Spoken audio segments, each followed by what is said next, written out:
अब देखो तुमको यहाँ ये उत्तर करना चाहिए था जो अब मैं कर रहा हूँ, सब भी लोग बैठे।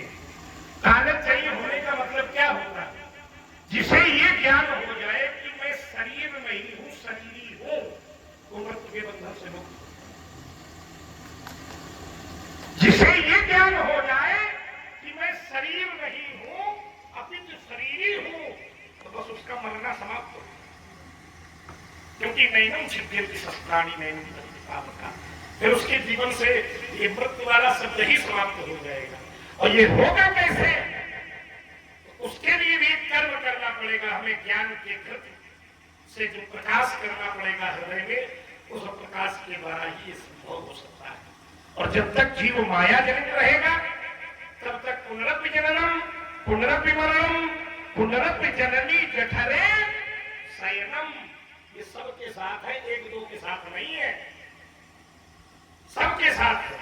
जिसने जान लिया है कि मैं ही आत्मा हूं, मैं शरीर नहीं हूं, वही कहने लगा अहम ब्रह्मास्मि, तत्त्वमसि का वेद का तत्व सूत्र उसके हृदय में स्थापित हो जाता है।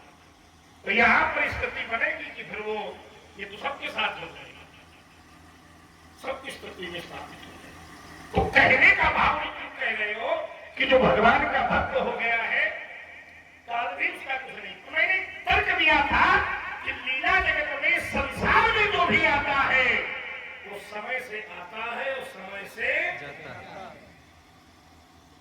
एक क्षण भी इधर उधर होने वाला नहीं है। हमने कहा था कि भगवान भी जब लीला जगत में मनुष्य बनते हैं, हे लीला मनुष्य विष्णु, यमराज अलंकृत करते हैं कि आप लीला करते हुए विष्णु ही मनुष्य रूप में अवतरित हुए।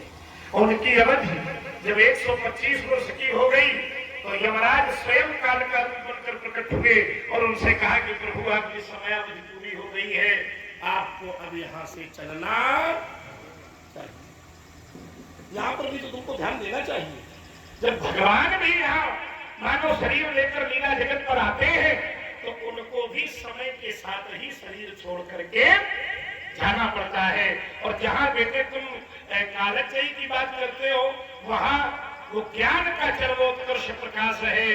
जब जीव यम नियम आसन प्राणायाम प्रत्याहार ध्यान धारणा समाधिस्थ की अवस्था को पार करके अपने अंदर बैठे हुए आत्म तत्व को ध्यान देता है तो उसे शरीर का भान ही नहीं रहता, शरीर उसको मिथ्या लगता है और निश्चित रूप से आत्म तत्व जैसे वांसांश जीवनानी यथा दिया है, इस तात्विक ज्ञान में विवेचन होकर के शरीर को वस्त्र मान लेता है, स्वयं को आत्मा मान लेता है, तो उसके जीवन से जन्म और मृत्यु का बंधन छूट जाता है।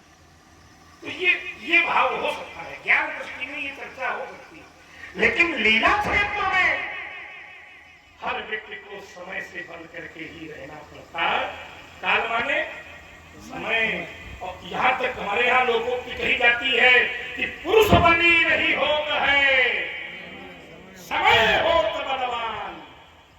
उसका एक प्रमाण भी यहाँ है, समय की काल की बलवत्ता के कारण ही ये धनुष टूटा है। क्योंकि अगर वो शुभ समय ना आया होता तो हम कहते हैं परम शक्ति नहीं महाशक्ति होती है, धनुष फिर भी न टूटा होता। अब ये सब संकेत में समझो। मैंने कहा था, तुमने एक बात रखी थी, मैंने कहा था कि अगर वो महाशक्ति है तो बेटे तुम उसके विषय में हमें बताओ। अगर धनुष तोड़ने वाला महाशक्ति है तो फिर परशुराम का विरोध ही समाप्त हो जाएगा। हम जिस समय ये जान जाएंगे कि वो महाशक्ति है तो तुम ये न मानना कि तुम कही दोगे तो हम मान जाएंगे। हमारे पास भी है उपाय जिससे हम ये सिद्ध कराएंगे कि ये महाशक्ति है कि मयंक जीवाला है। हाँ, हम रुक जाओ, मयंक जीवाला नहीं है, ये सर्वेश जीवाला है। नहीं, उपाय तुम नहीं का बता रहे ना भाई, ये शास्त्रीय उपाय बता रहा हूँ। अगर वो महाशक्ति है तो मैं तुमको एक गुप्त बात बता रहा हूँ। उस महाशक्ति ने मुझसे मिलकर के कहा था कि मैं एक बार धरती पर आकर परशुराम तुमको दर्शन दूंगा।